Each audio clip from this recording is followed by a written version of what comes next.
Solution అని acid సొల్యూషన్లో తీసుకోవాలి. Water ఇస్తే వాటర్ని రాసుకోవాలి. గ్లూకోజ్ అండ్ ఆల్కహాల్స్ అని ఇచ్చాడనుకో, గ్లూకోజ్ అండ్ ఆల్కహాల్ సొల్యూషన్స్, గ్లూకోజ్ని ఆల్కహాల్స్ని వాటర్లో మిక్స్ చేస్తే సొల్యూషన్ వస్తుంది, దాన్ని మనం బీకర్లో తీసుకుంటాం. ఓకేనా. ఒక్కోసారి ఎస్టిక్ యాసిడ్ కూడా ఇస్తారు స్టూడెంట్స్. ఎస్టిక్ యాసిడ్ కూడా వాటర్లో డిజాల్వ్ చేసి ఒక సొల్యూషన్ లాగా ఈ బీకర్లో తీసుకోవాలి. అది ఏదైనా సొల్యూషన్ ఫామ్లో ఉంటుంది. ఓకేనా. సో ఇక్కడ మీరు యాసిడ్ సొల్యూషన్స్ అనుకున్నారనుకోండి, HCl H2SO4 తీసుకుని బ్యాటరీని ఆన్ చేస్తే కరెంటు త్రూ యానోడ్ నుంచి మనకి సొల్యూషన్స్లోకి కరెంట్ పాస్ అవుతుంది. Now the acid solution is ionised. Current pass చేయడం ద్వారా సొల్యూషన్ అనేది అయోనైజ్ అయిపోయి H+ అయాన్స్గా విడిపోతుంది స్టూడెంట్స్. ఓకేనా. ఈ H+ అయాన్స్ అన్నీ కూడాను మనకి ఏం ప్రొడ్యూస్ చేస్తాయంటే బల్బ్ని గ్లో అప్ చేస్తాయి. ఇక్కడ మనం కండక్ట్స్ ఎలక్ట్రిసిటీ ప్రొడ్యూస్ అవుతుందా లేదా, కరెంట్ ఉందా లేదా, కరెంట్ ఉందా లేదా అనేది ఎలా తెలుస్తుంది?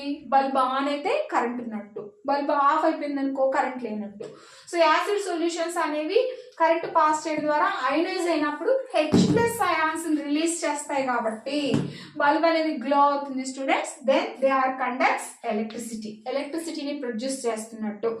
సేమ్ వాటర్ కూడా అమ్మ, వాటర్లో కూడా H+ అయాన్స్ ఉంటాయి కాబట్టి సేమ్ ప్రాసెస్లో కరెంట్ పాస్ చేస్తే H+ అయాన్స్ని ప్రొడ్యూస్ చేస్తుంది కాబట్టి వాటర్ కూడా బల్బ్ని గ్లో అప్ చేస్తుంది, కండక్ట్స్ ఎలక్ట్రిసిటీ. ఇక్కడ వరకు ఇది అయిపోయింది స్టూడెంట్. యాసిడ్స్, వాటర్ మనకి ఎలక్ట్రిసిటీని ప్రొడ్యూస్ చేస్తాయి.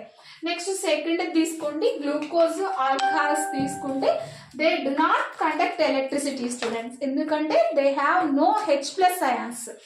ఓకేనా. ఆ సొల్యూషన్స్ గ్లూకోజ్ని ఆల్కహాల్ని వాటర్లో మిక్స్ చేసి బీకర్లో ఒక సొల్యూషన్ తీసుకుంటాం.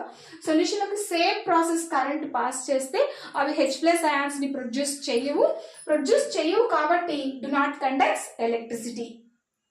ఓకేనా స్టూడెంట్స్. లాస్ట్ వన్ మా ఎస్టిక్ యాసిడ్ కూడా ఇస్తారు ఒక్కొక్కసారి. ఎస్టిక్ యాసిడ్ ఇచ్చినప్పుడు ఎస్టిక్ యాసిడ్ అంటే CH3COOH స్టూడెంట్స్. దీంట్లో H+ అయాన్స్ ఉంటాయి, బట్ ఎలా ఉంటాయి? లెస్ H+ అయాన్స్, తక్కువ ఉంటాయి. వీక్ యాసిడ్ అనమాట ఇది.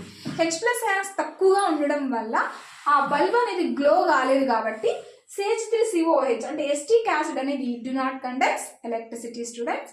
సో క్వశ్చన్లో ఏమి ఇచ్చాడో చూసుకొని దాని ప్రకారం మనం ప్రొసీజర్ అబ్జర్వేషన్ రాయాల్సి ఉంటుంది స్టూడెంట్స్. నేను అన్ని మెటీరియల్స్కి అన్ని సొల్యూషన్స్కి కలిపి ఒకటే క్వశ్చన్గా ప్రిపేర్ చేశాను.